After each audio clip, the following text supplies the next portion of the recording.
Hi, I'm Dan Schmitt. I do a weekly TV show called Team Chicago Challenge.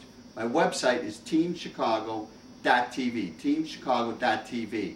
In the next 10 or 12 minutes, I'm going to give you some information about walls of death. That's right, a friend of mine, Chuck Weber, he's probably America's expert when it comes to walls of death. He's been following this, been looking into it, and he also been building dioramas that represent these different walls of death going back to the 1920s, the 1930s, and even earlier than that. Velodromes, walls of death, spears of death. Chucky's got some great stuff, and in the next 10-12 minutes I'm going to try to show you as much as I can about walls of death in America, in Europe, and just a great amount of history. And remember my website, teamchicago.tv. That's right, teamchicago.tv. We are now looking at some video footage of the Ken Fox Wall of Death. This was produced by Mike Barrett Productions, the Ken Fox Wall of Death, to give you an idea of what we are talking about when we mention walls of death. We're going to be looking at walls of death, spears of death, loop of death. And now we're going to go to my special guest, Chuck Weber, and he's going to tell us a little bit about the history of walls of death.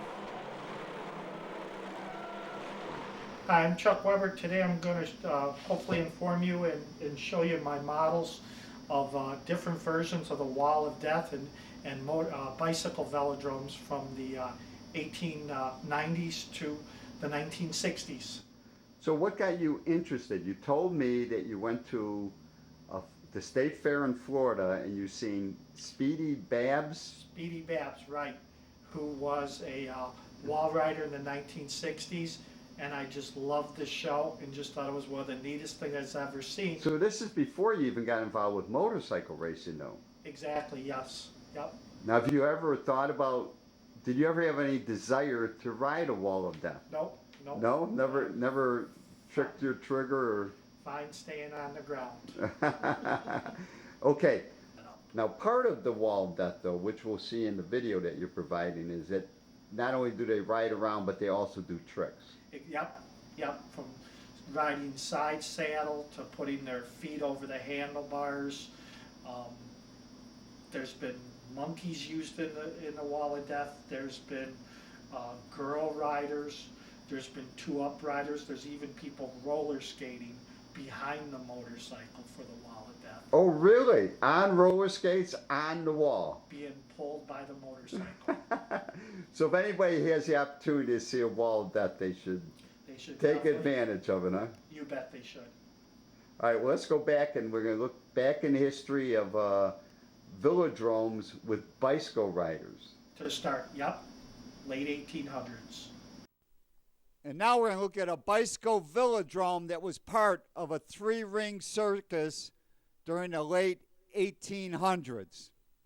If you want to do a history of the Wall of Death, you have to go back to the late 1800s when they had bicycles still, and certain circuses incorporated velodromes into these acts. This particular model I made is of the 7 Ganells that toured the United States in 1912 or so, and had 7 bicyclists in this wall.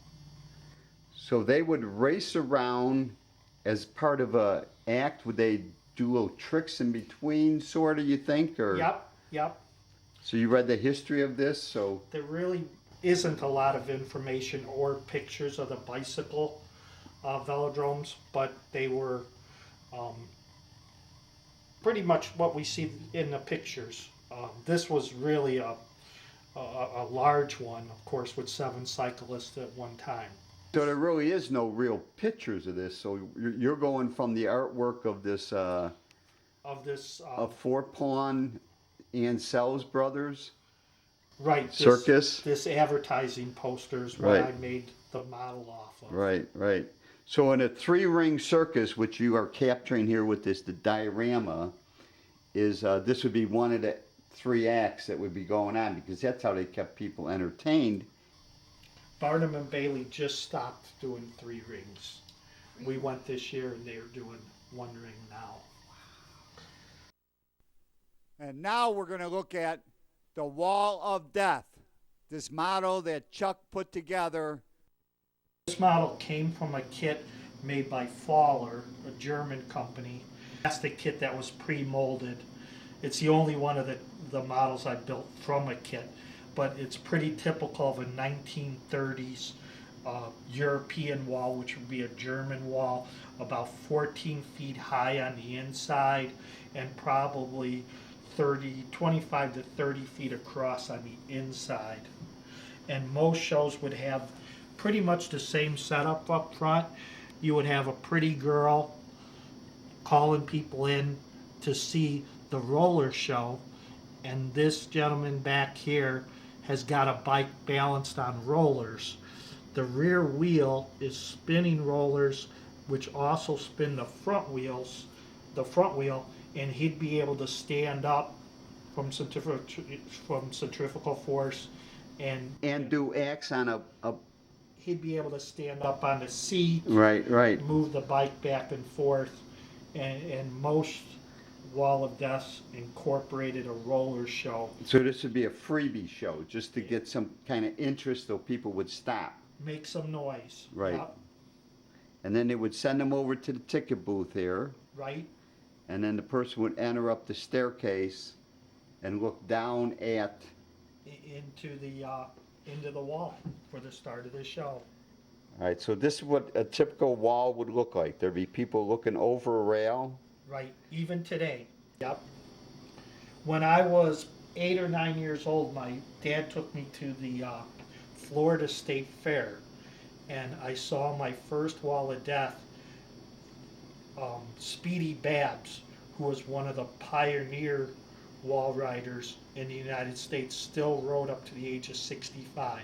He rode 35 years, and that's the show we saw with Speedy Babs like a year or 2 before he died.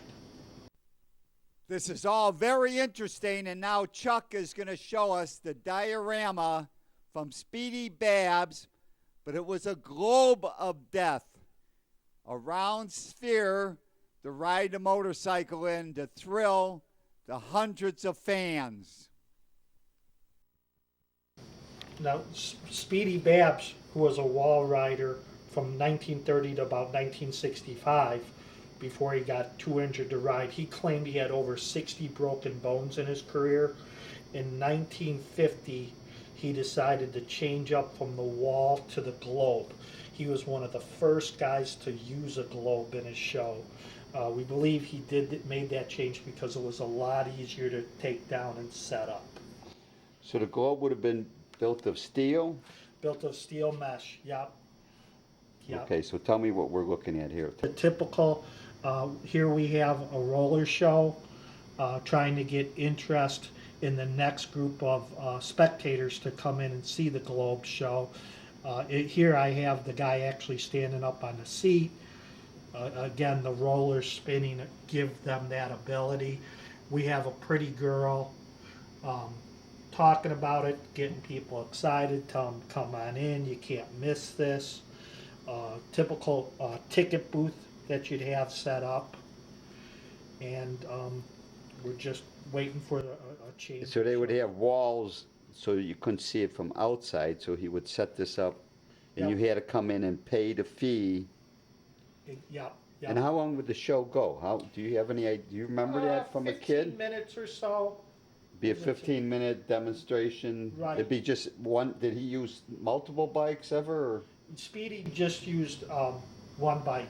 One bike, and he was the show. He was the show, and he also incorporated monkeys into his shows that would ride go-karts on the wall.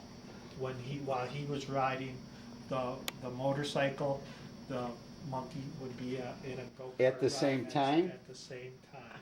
So Yep. he coordinated all that and did all the. Yep. This is a model of the bus. Speedy had an old Greyhound bus that he converted to carry all of his equipment. They actually did a magazine article about Speedy and his bus. He had a generator on it. He had a TV. He had a ham radio. And this is 1960s. This is in what this- when did he finally give up, did you say? I believe he quit riding in 1968. And now we're going to cross over the Atlantic Ocean and we're going to find out about Tornado Schmitt and his loop of death. This is the Loop of Death, which was built by Tornado Schmitt, who was one of the pioneers of wall riding in Europe. He had wanted to come up with a new idea, a slant on the wall. So he basically built a wall that was turned on its side, and it didn't work. And that's why I built this diorama at as a example of where he had just finished building it. He had used a friend's farm to build it at, and it wasn't out for public yet. And he's just taken his first test ride. The problem was it was very difficult to ride, to get up.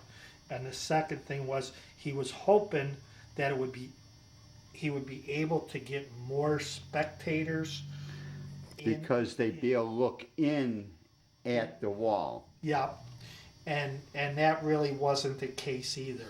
So it took him 2 years to build it and turned out to just be a failure. So he did ride it though. He did ride it. There was another rider called Peter Catchpool, who was a very talented wall rider, who rode it better than Tornado Schmitt did, but they both agreed it just wasn't feasible. So what was his name again? This is Tornado Schmitt, who is probably the most famous of all the wall riders. And where did he come from? England. They still have an annual event in his hometown where they set up a wall of death and tribute Tornado Schmitt. Tornado Schmitt was the ultimate showman. He had a lion in his act, that when the lion was a cub, he'd ride on the wall with the lion sitting on his handlebars as the bars. So they incorporated a car into the act. And Tornado Schmitt's wife would actually drive the car with the lion sitting in a little side. At the same time, all of them would be on the wall together or no? You know, I don't know if he would also, him and his wife, before they would set up a show, would go to a neighboring, whatever the closest neighboring town was, and they would walk the lion on a leash through the town, maybe have lunch at a little cafe with the lion sitting next to them, all to get the townspeople to kind of look and say, you know, hey, what's going on? He was the P.T. Barnum of Wall of Death riders. He had one of those old-fashioned big-wheeled bicycles. He'd ride through town handing out flyers for the show from the bicycle. The ultimate showman, Tornado Schmitt. And special thanks to Mike Barrett Films for this great footage. And now Chuck is going to tell us about gypsies and monkeys on the Wall of Death. This model is based on an actual monkey motordrome, and monkey motordromes were popular in the U.S. in the late 50s, early 60s. They even had one set up at Riverview Amusement Park. This particular model is based on an actual gypsy family that traveled up and down the East Coast in the mid-1960s with several other acts incorporated into their little fair, but the highlight of their show... So this wouldn't be part of a fair. This would be, they would set up along the side of the road more or less, correct? They were an individually traveling show. They did not travel with other people. So they would rent the land maybe from a farm, give the guy $10 to rent the corner for a weekend, and they would set this whole thing up. Is that sort of what you've read? Exactly, yep. There's a book a fellow wrote called Monkey Motordrome, which is a fictionally based, a true based story with fictional names on this family. And it's a really interesting book. And that's where I got all the information of this build. setup, even though there's no pictures of this setup. There's no pictures, but the measurements for the wall and the other attractions that So they tell me had. about the other attractions. Or tell me about the wall. How would the wall work? The wall was gasoline powered go-karts that they would strap the monkeys into so the monkeys couldn't get out. They would bring the go-karts into the wall, set the throttle, and let them go. And they would So the naturally- monkeys had no control. The monkeys, they could turn the wheel, but there really wasn't a lot of control. The monkeys got hurt. And they used rhesus monkeys because rhesus monkeys were a lot cheaper than chimpanzees. You could find rhesus monkeys cheaper, easier. And they also found out when the monkeys did get hurt, people got a little more upset if it was a chimpanzee, a cute little chimpanzee, over a rhesus monkey that's a little more sinister looking. So they actually had this all. So tell how this setup worked. What do we got in the front here? We have almost just like a regular wall of death. We have a girl holding a baby rhesus monkey to kind of get people to come over and see the cute little monkey and see her. One of the go-karts is up on the stage so people would know what the monkey's going to be driving. And not much different than a regular wall of death show. So people would pay, go in, and they could stand there. And how long would the show go for? Probably a shorter show. They would have, right now in this go-kart that I have, there's two monkeys, two riding together in this particular part of the show. And then they would have another two monkeys that would drive their go-karts individually. Okay, now you got a MC. Is there MC there Yep. doing this talking about what's going on? There's an MC and also a record player. And they would play music? Tequila Really? was what they played, was one of the introduction songs. Dun-dun-dun-dun-dun-dun. Dun-dun-dun-dun-dun-dun. As we see, Ken Fox, Wall of Death. This film is from Mike Barrett. Special thanks to Chuck Weber. If you want to pick up a copy or more information, go to Mike Barrett Productions. A copy of Wall of Death with Ken Fox or Tornado Schmitt, the Wall of Death pioneer. Mike Barrett Productions, COUK. It was a great show. Thanks for tuning in.